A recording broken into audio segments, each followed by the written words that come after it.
Perfect. All right. All righty, guys. A second, let me just adjust this. So for those of you that haven't met me, my name's Kelly Young. I'm up in Auckland, up in Whangaparoa, north of Auckland. I've been in the industry now around personal training, strength and conditioning, nutrition, around then more so than anything heading more into the mental skills game, because I just absolutely am fascinated, love how the brain works. And I've seen in the 20 years plus that I've been in the industry of how important it is to have your mental skills in check for not only just performance, but in every area of your life, and especially for the well-being of the person.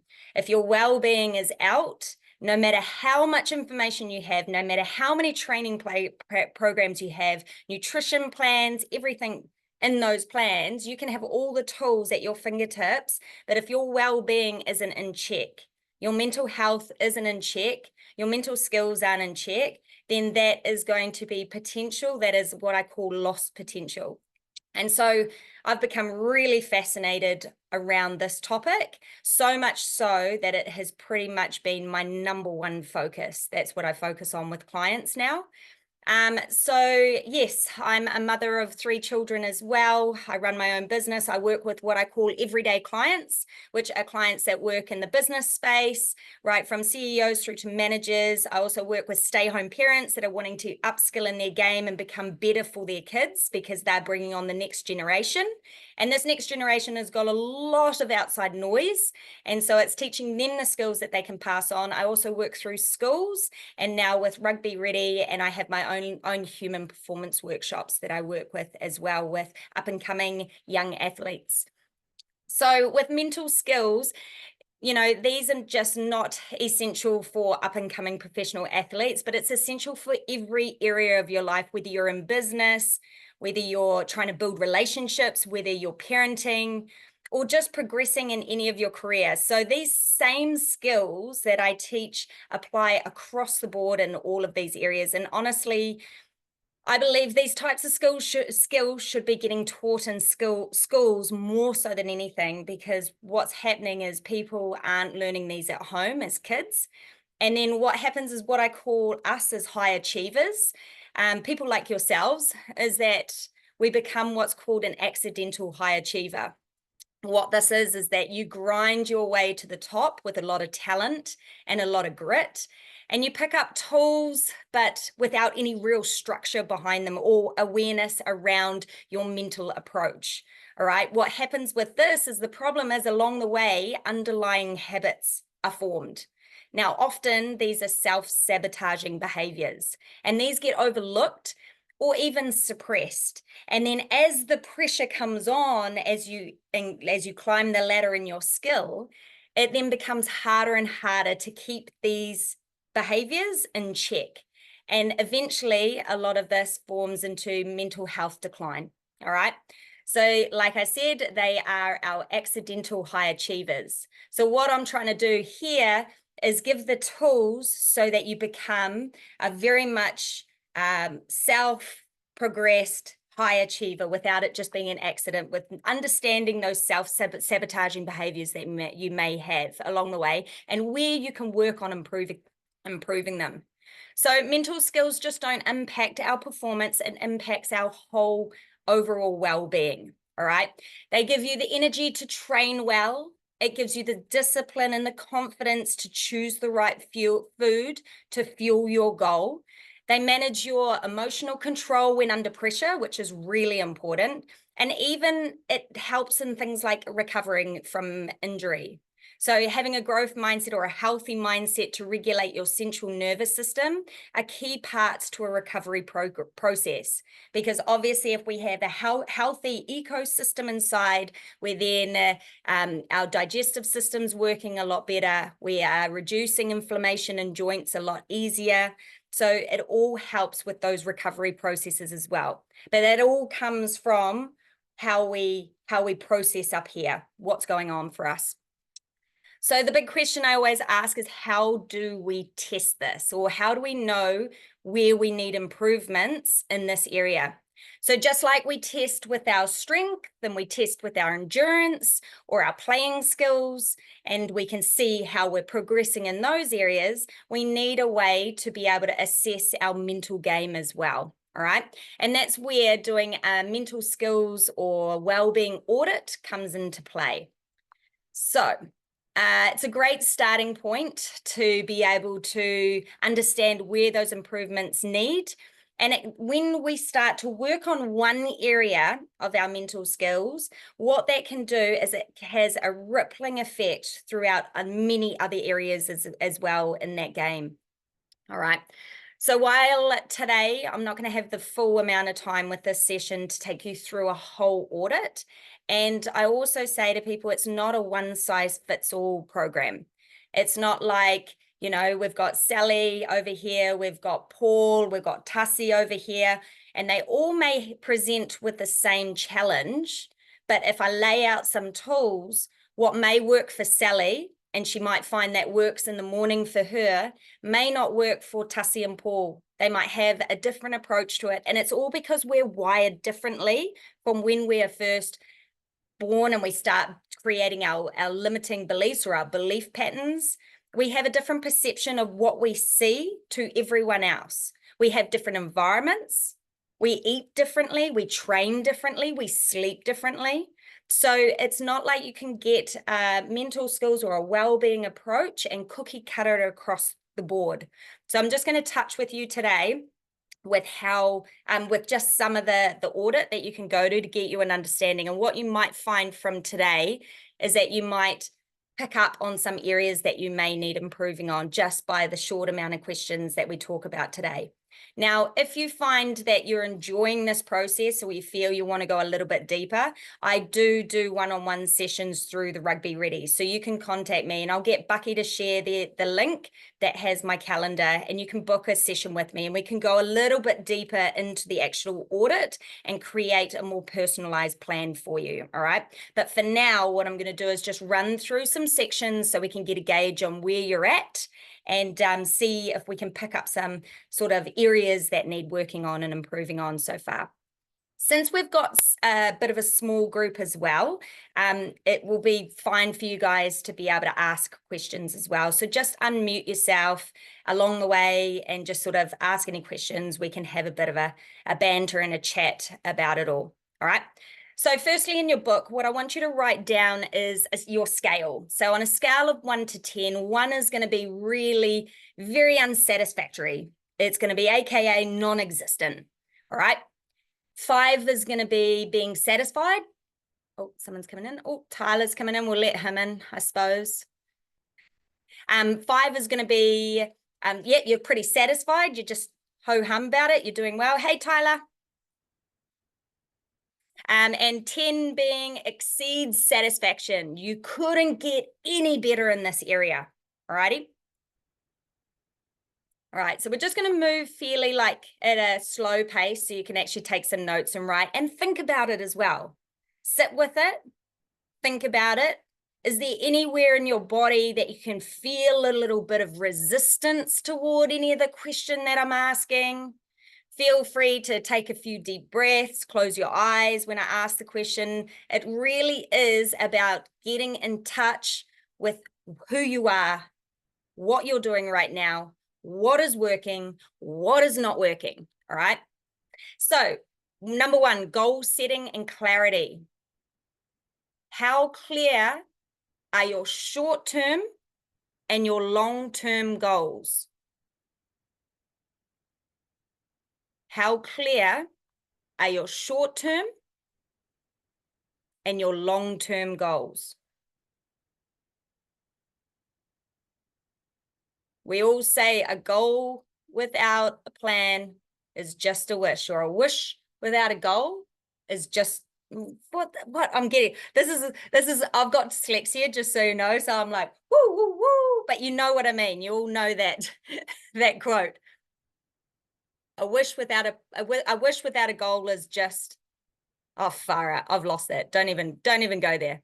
All right, clear. How clear are your short-term and long-term goals? How well do your goals align with the SMART framework? So we all know the SMART framework, which is specific. Is it measurable, attainable, relevant, time-bound? So how well does your short-term and your long-term goals align with the SMART framework? Sort of asking, have you gone a little bit more detailed with your goal, or just gone, hey, I want to get into this team, or I want to hit a PB at this time, and I want to do it in this amount of time. Is it attainable?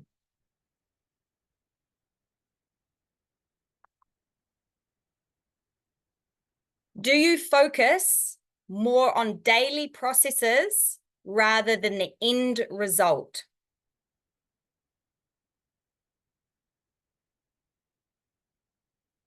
Do you focus more on daily processes rather than the end result? Often, many people can get caught up in constantly looking at that end result. And what happens is it can leave us in a sense of dissatisfaction on the process. And in that dissatisfaction over time, wiring your brain to constantly look for, okay, once I get here, then, then I'll be successful. Once I get here, then I've made it. Once I get here, then I'm going to be happy. That can create a really slippery slope for you to never feel satisfied in the journey and never really build credit with yourself to know that as you're hitting these small little goals along the way and these targets, it can actually keep you motivated to stay on track. It can keep you driven to stay through those hard times where you've got to wake up every morning and train. You've got to show up for yourself when your mates are possibly off socializing, having fun.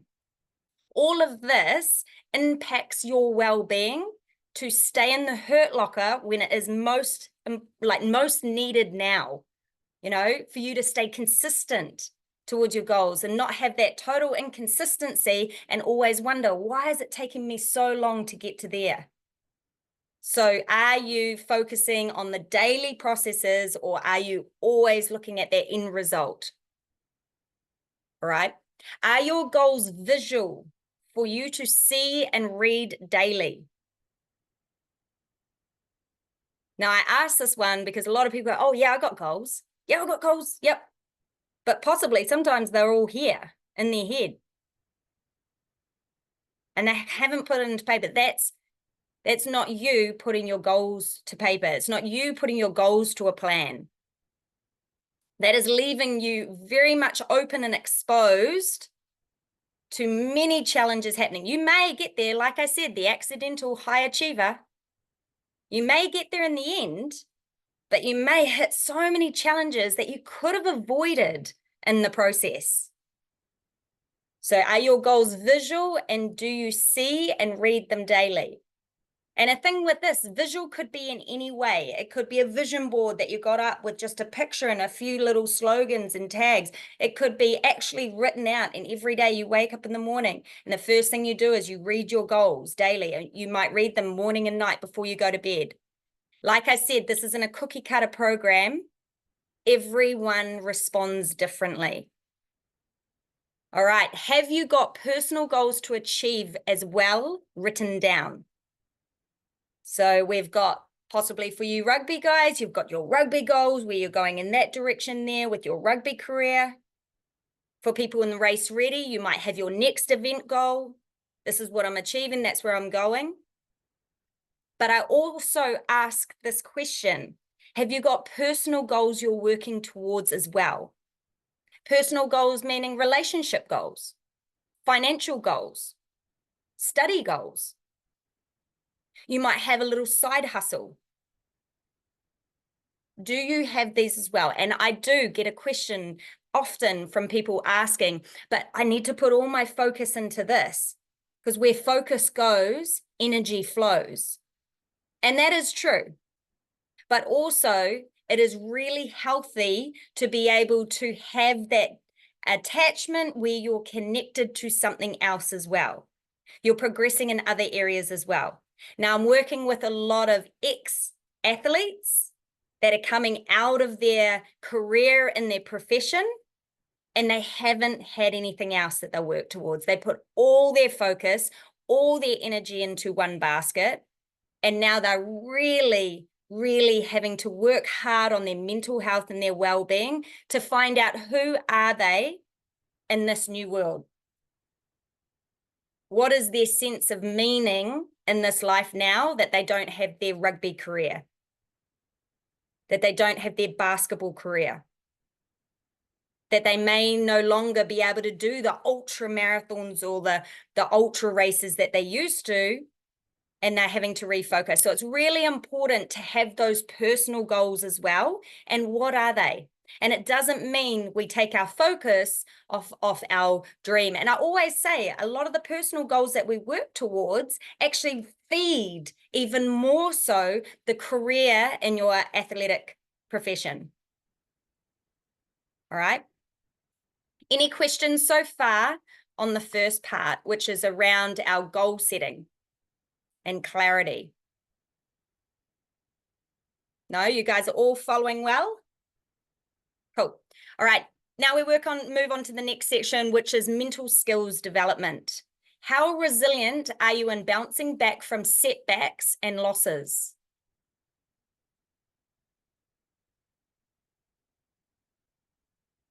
How resilient are you in bouncing back from setback and losses? Now, you might want to do 2 of these, and feel free to take any little notes. You might want to do 2 of these. You might want to do it in professionally, and you might want to do it in personally. Because with some clients, they've given, like I said, they gave so much focus to their professional career that their relationship at home is broken down, that they find they haven't put any focus into financial gains, and money's kind of come in and gone out. And so professionally, they feel they're doing so well. They know this inside and out. They're bouncing back from resilient here, but personally, that might need work, or the vice versa. I like to say to many people, how you do one thing is how you do many. But sometimes without that awareness, you might find that you put all your energy into one basket and you kind of leave the dregs of you in the other. So it's sort of, how am I showing up both on the field and off the field, or in the race and outside of the race? All right, how well can you maintain focus and concentration under pressure?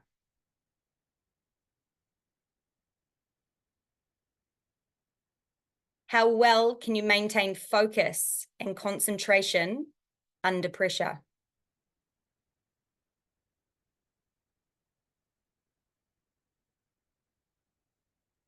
And once again, that might be in both areas. One area might need work.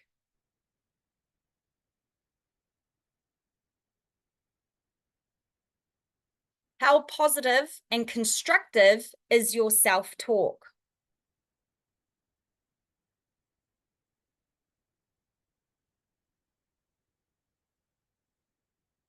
How positive and constructive is your self-talk?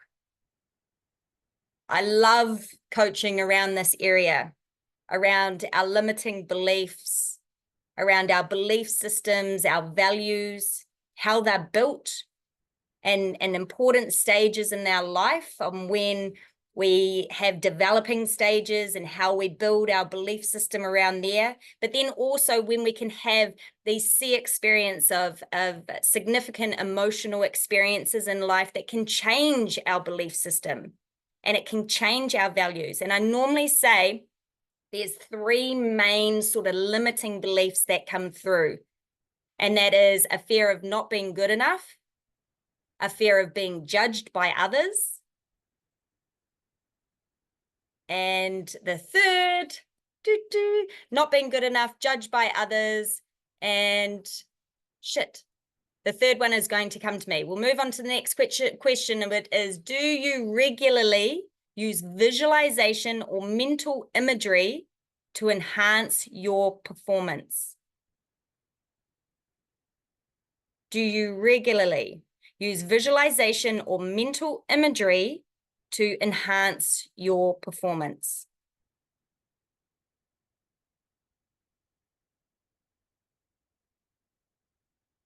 And a fear of failure.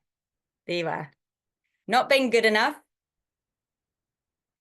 Fear of being judged by others. And a fear of failure. That generally, like people go off when they talk to me about limiting beliefs and they say they have this limiting belief around here, but 9 times out of 10, when we track it back, we can find it's generally one of the 3, or if you're lucky, you get the 3 trifecta and you have a bit of all of them.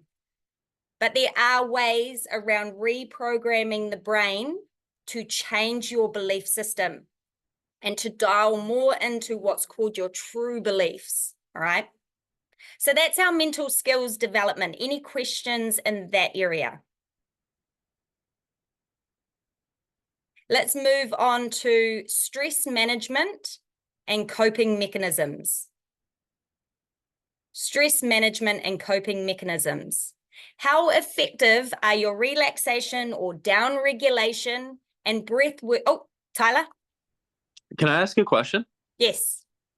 Do you also find, sometimes for me, like I will struggle with definitely a fear of failure, but it might sound silly, but I've also would say I probably struggle more with actually a fear of being successful. Yeah, 100%. Like, And you 9 know what I times mean? out of 10, 9 times out of 10, a lot of people that have gone from being a fear of failure and working on that to now really go, no, I can do this. I've set goals, a target. It can present the same as a fear of success and not knowing what is in the future, the unknown. But that really comes down to the way our brain is programmed to keep us safe, to keep us in what we do know. And what we do know is the environment we're currently in.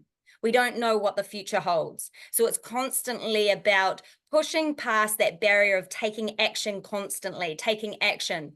But when we've got the plan and we follow the plan and we start to go, hey, when I take action, I learn. So we talk about that fear of failure becoming, no, it's a learning process. And when I'm failing, I'm succeeding. You know, it's rewiring, having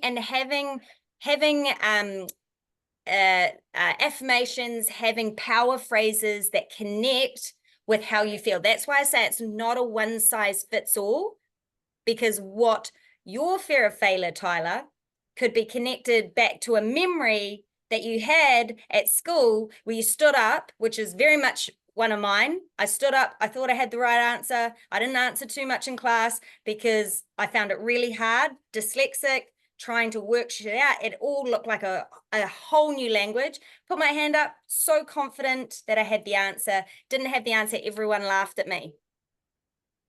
That straight away made me go, ooh, I don't like that feeling. So my experience in fear of failure has a different narrative to what your experience of fear of failure has. So when it comes to rewriting and reprogramming that through affirmation, through dialogue, through visual, your journey is going to be slightly different. And how we tailor that to fit you is going to have to connect with your true or your limiting belief inside. Does that make sense?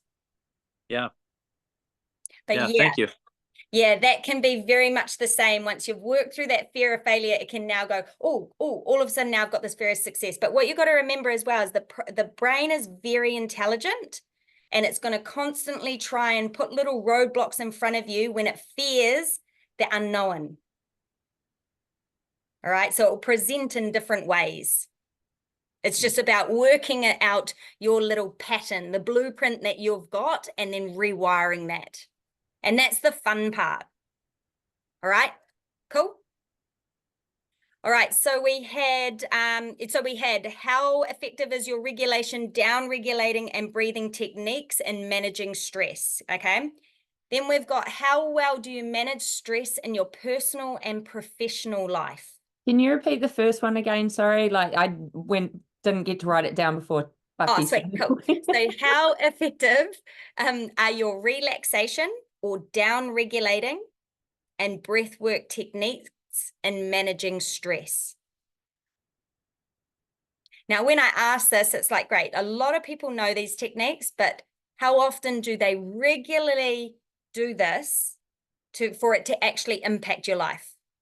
Surely you can get a little bit of benefit out of one breathwork session. Oh my gosh, you can get such a powerful impact when done really well. You can go away going, oh my gosh, I feel like I'm floating on clouds. I feel so calm. My central nervous system's so regulated.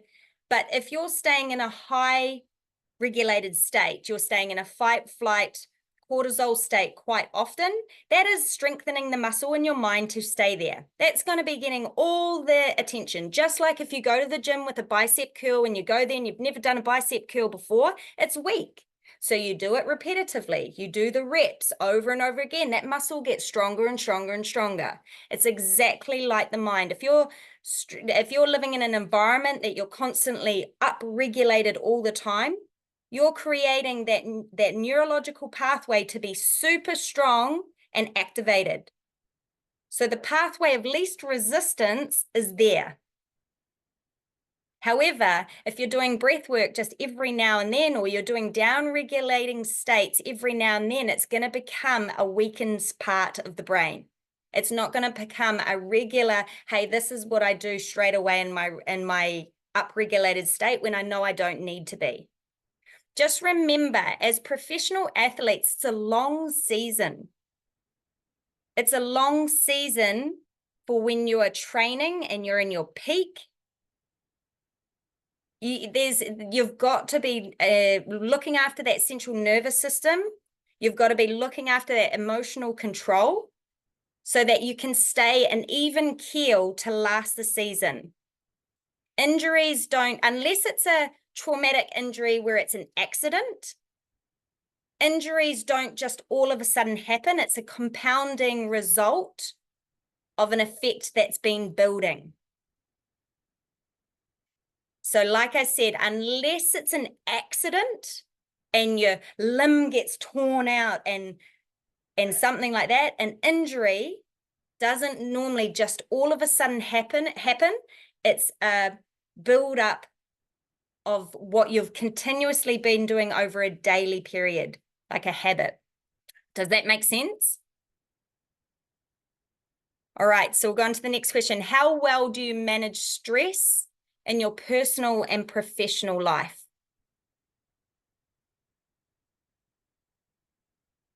So how well do you manage stress in your personal and professional life?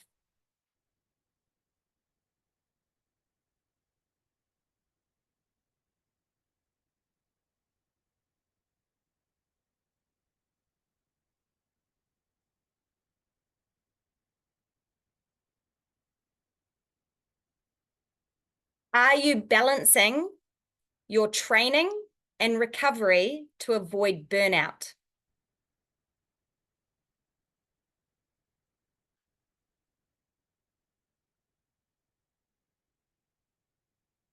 Any questions in that part before we move on? That's it, like all these questions are like current, like last 7 days, kind of how you feel you've been doing it.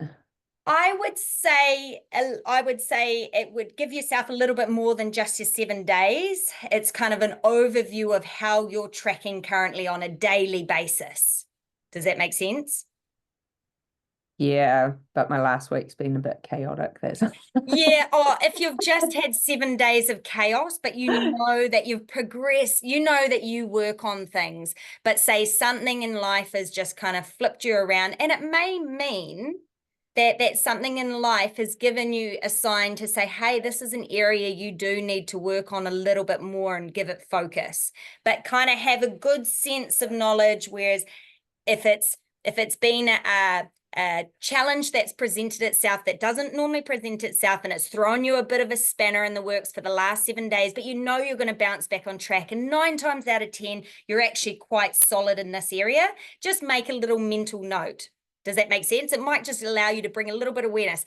This is the part when all of a sudden, say a challenge throws into your life and you kind of haven't been prepared for it, but all of a sudden you let that effect continue. That's when you want to sort of go, hang on a second. Okay, this is an area that needs attention because life throws challenges. It's the way it is. We can't expect it to always be just running smooth. And so it's like, as a professional, how do we prepare ourselves for these challenges that life throws us? Because it could throw us a challenge in one way, but then it could, a little way down the track, throw us a different challenge, but still present you with the same behavior patterns that you do to that challenge that throws you. Does that make sense? Cool. So then let's go on to onto confidence and self-belief. So confidence and self-belief.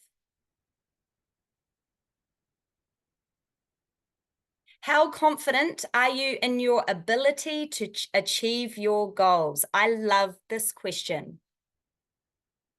How confident are you in your ability to achieve your goals? And I want you to sit with that. Ask yourself and feel, is anything feeling in your body?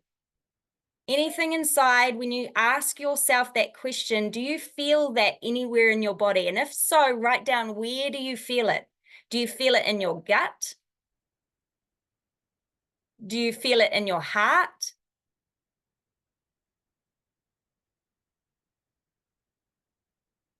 Do you think, do you really feel it in your mind?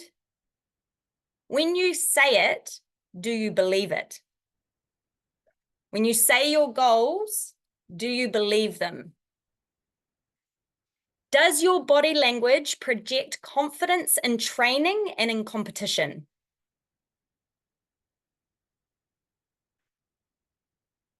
Are you showing up? This is just a little side question. Are you showing up to your race confident? Are you showing up that you can look back and go, yep, I've done what I needed to get here? Of course, we're going to have a little bit of nerves.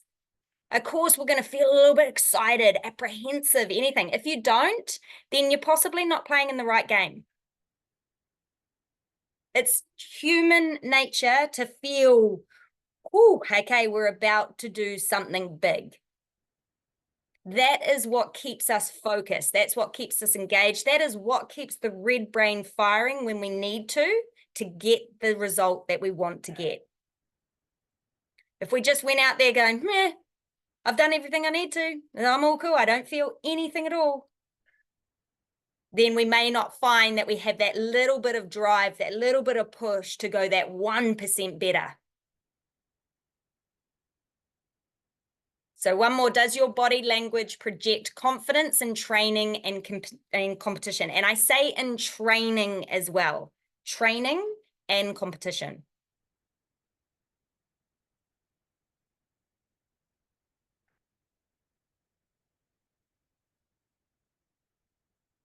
So how well do you handle moments of self-doubt or fear of failure?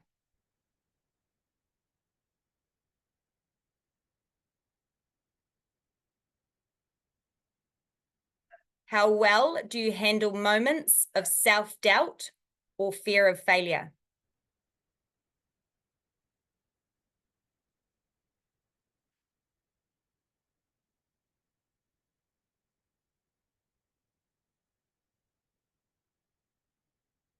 All right, any questions on that one?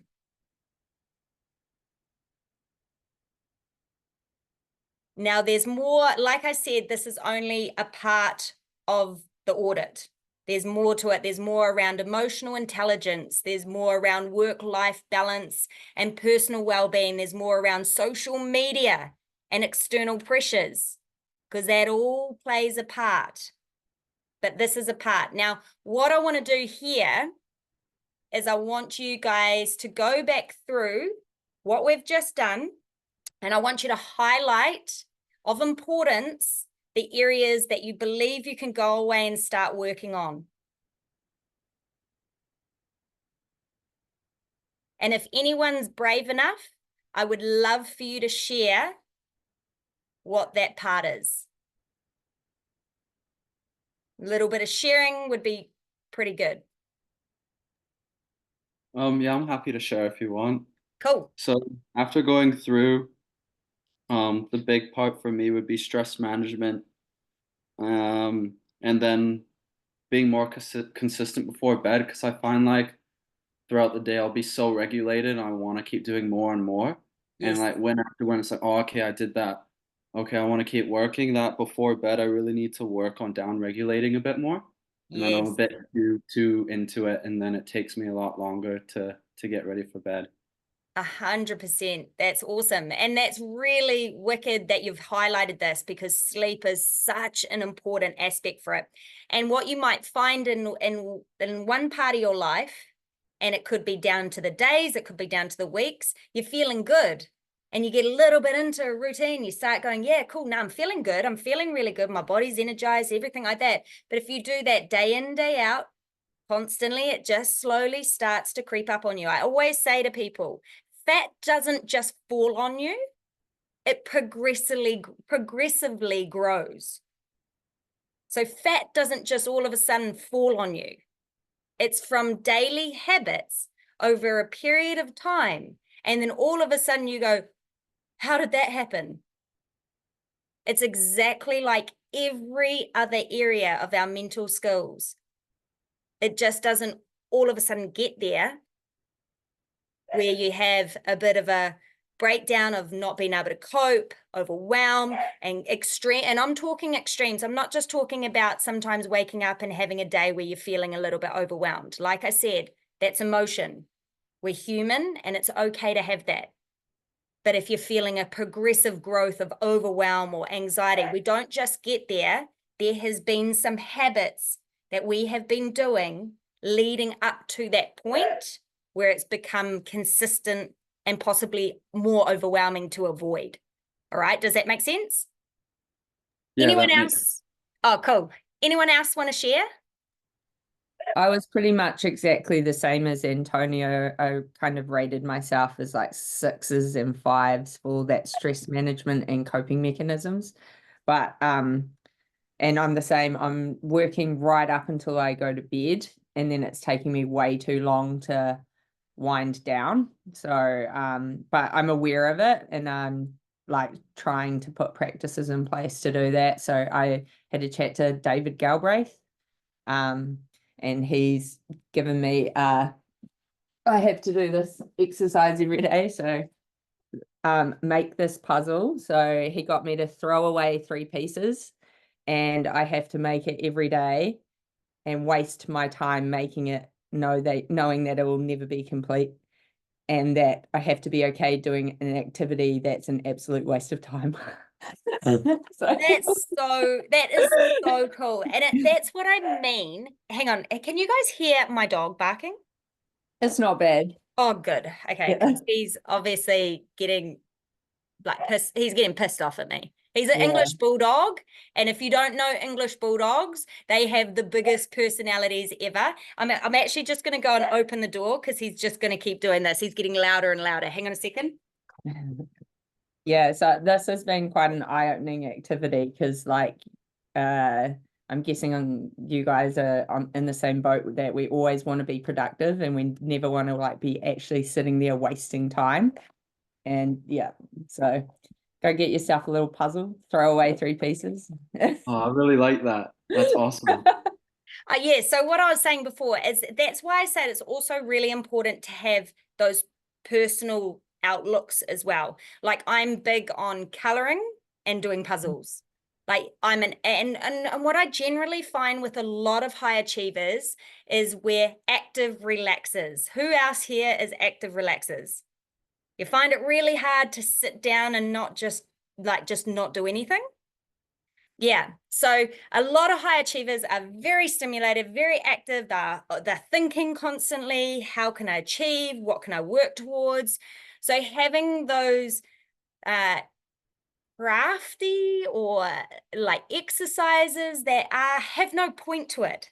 Just like you said, Loretta, There's no point to the end. We're not trying to achieve something. We're not trying to build something. We're not trying to get to a goal.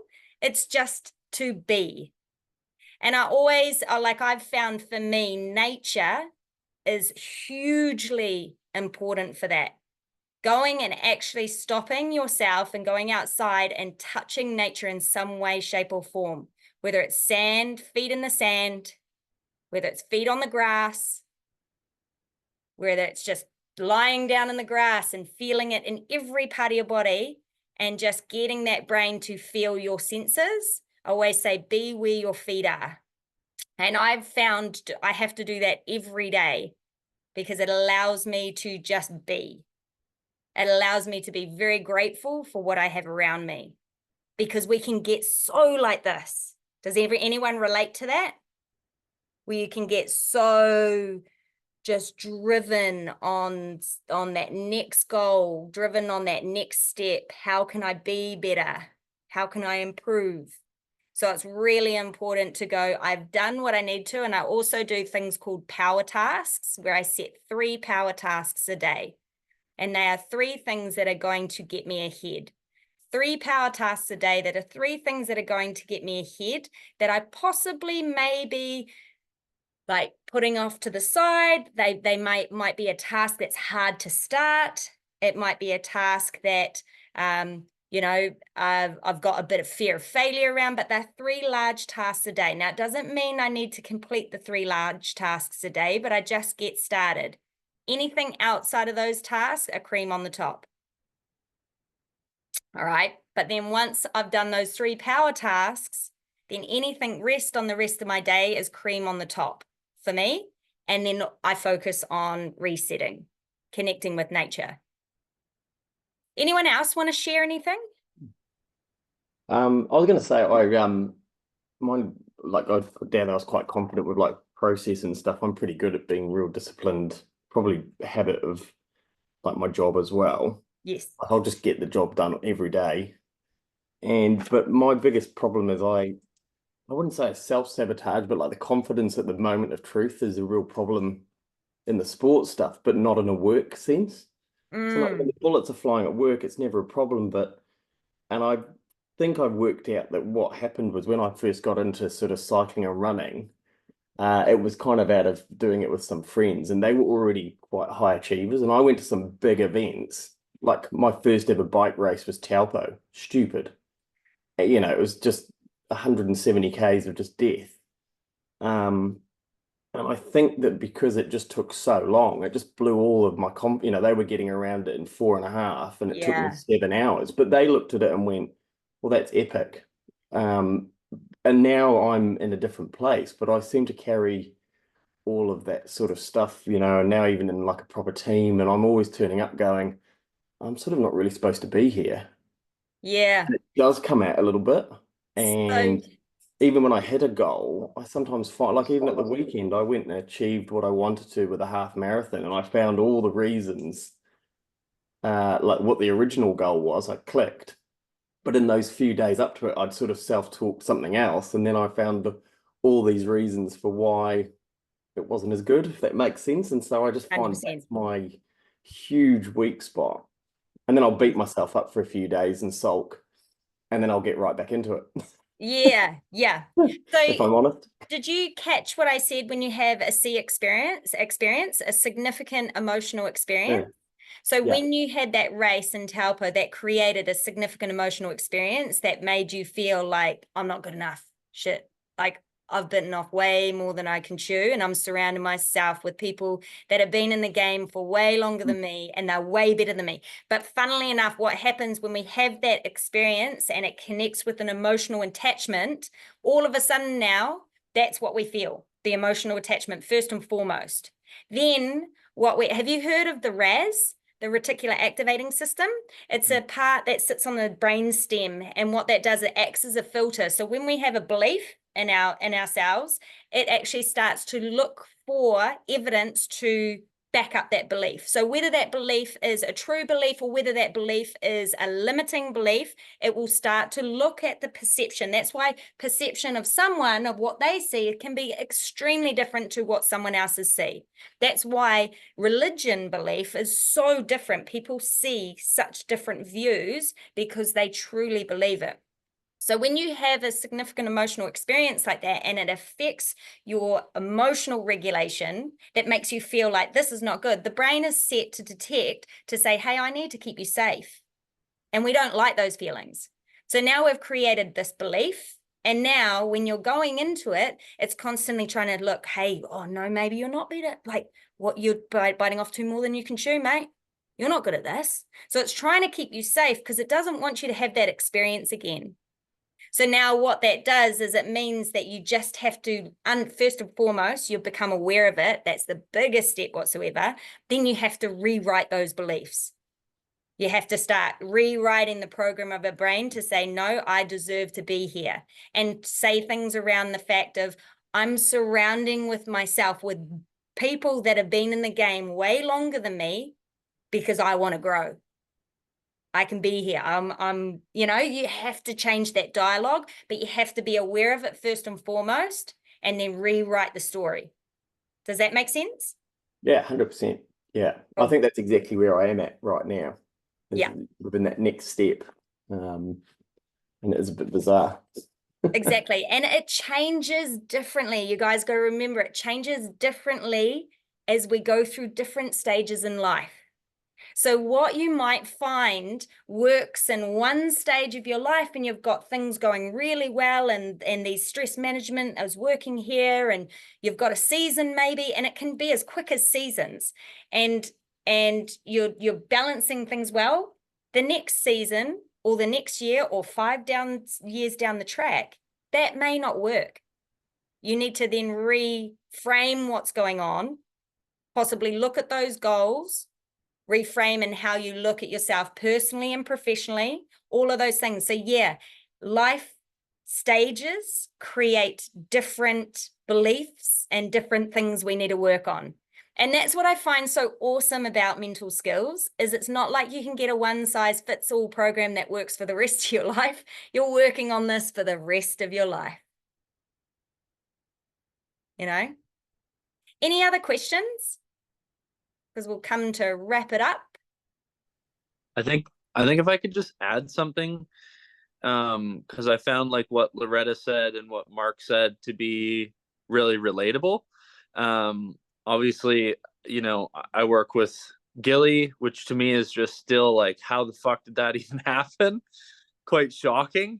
And so what I've been learning is when you get these opportunities to level up and go into these new environments or work with people that you really admire, you got to be, I think I'll just speak to myself. So I have to be really mindful of like how I speak to myself and how I treat myself, because I can operate in two ways. One can be fear of losing this and totally screwing it up. And the other is rising to the occasion and just being the best that I can be every single day, and like acknowledging that I'm here for a reason. And when I operate in that place of like, I'm here for a reason, and yeah, I'm not on like Gilly's, you know, he's obviously like the industry goat, so maybe one day I'll be there. But if I give myself like permission still to take downtime and set boundaries around like when I shut my phone off, or if he sends me an email and like, oh my God, I got to respond to this because I don't want to leave him waiting. Like, I think a lot of us are going to find that as we get into new, like sort of areas of growth, that you're totally worthy of it. You're probably not going to feel like it sometimes. And I think you'll probably I'm only just learning this now. Like if you set boundaries around your work and around the value that you bring, you'll probably get better even faster because you'll have that downtime to switch off. And like, you know, doing your puzzle, watching cartoons, reading a fictional book, you know, not feeling like you need to go for a 3-hour ruck or whatever on your weekend, like just learning the balance. Because even Gilly, like when he showed me the inside world of how he works during the week I was with him, when he chills out, like it's like chilling hard, you know? And when he works, he's working hard. And I think for all of us, that's also probably like a learning lesson to take away. That's something that I'm really learning from you, Kelly, and learning from today is just I must relax like a champion. 100%. Guys, if you want to watch something, there is I think it's called the Famous Five or the someone five. It's on Netflix now. It's the basketball players. 5 of the top NBA basketball players. Go and watch that. It shows in-depth behind the scenes to what they do leading up to their games, leading up to everything. And it's really awesome. Like, I'm backing off the top of you, Tyler. I could never nap during the day. Never. No way. You would never catch me sitting down at all. I'd stand from when I came in the morning to when I went to bed. Now I nap in the day. I do 20 minutes, at least 20 minutes. I don't really go over 20 minutes. It's just enough for me to nap because I wake up early to train. I get my training done early in the morning. I sometimes train twice a day, but then I have clients in the middle. I've got 3 children. I run a business. So I find time in my day to nap now, and it's a game changer because it gives me just that little bit of rest, restoration. I do breath work while I do it. It's my down regulation, and it's a huge game changer. But yeah, go and watch. I need to check what that is. Let me just quickly do that. But other than that, any questions, any further questions? I think it's Excellent 5 or Starting 5. It's one of the two. I think it's I Starting saw it. 5. Yeah. Starting 5. So go away and watch that. It's really fascinating to watch what other elite athletes are doing. And I say, start thinking like an athlete. Think and believe like an athlete. Another one, Mark, that just I remembered off Tyler's work as well. And it depends on where these limiting beliefs come from, but you can do what's called inner child work. It's like really connecting back to that young, youthful child that you have, because there could be stories that have in your program, because when we are born, we are just like computers. We are completely blank. And as things happen, we create files in our system.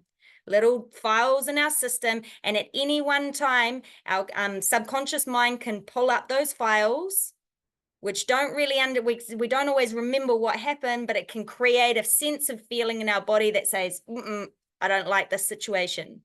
So you can go on a bit of a journey to do some inner child work, which is some stuff that I do as well. But then, like I said, it could have been that C experience, that significant emotional experience that you had, because you said before that you're pretty dialed in, you've done all that, but it's just once again taking a little bit of a step backwards. Some clients like to go right deep into that work and really get to the nuts and bolts of things, because I always say get to the root cause. Don't just try and band-aid the problem. Or some clients just like to understand what went on and then go, okay, cool. Now problematically, let's fix this. Cool. Yes, it is like non-professional imposter syndrome, 100%. So many people work through that. But anyway, guys, I'm just looking at the time. Lovely to meet those that I haven't met before. Really cool. Feel free to flick me any questions. Like I said, Tyler's got a calendar that he can send out. I'm actually going to jump in and just adjust sometimes, because I've had some things pop up for the rest of this month. So I'll just sometimes give me today to get that done if you are looking to book in with me and dive deeper into the audit and get a bit more of a personal plan. But other than that, yeah, feel free to hit me up with any questions whatsoever. So, yeah, thank you. Have a good day, guys. Thanks, Kelly. Cheers, guys. Awesome. Thanks, See you later, awesome. guys. Yeah. Cool. Awesome. Thanks, Mark. Thanks, Loretta.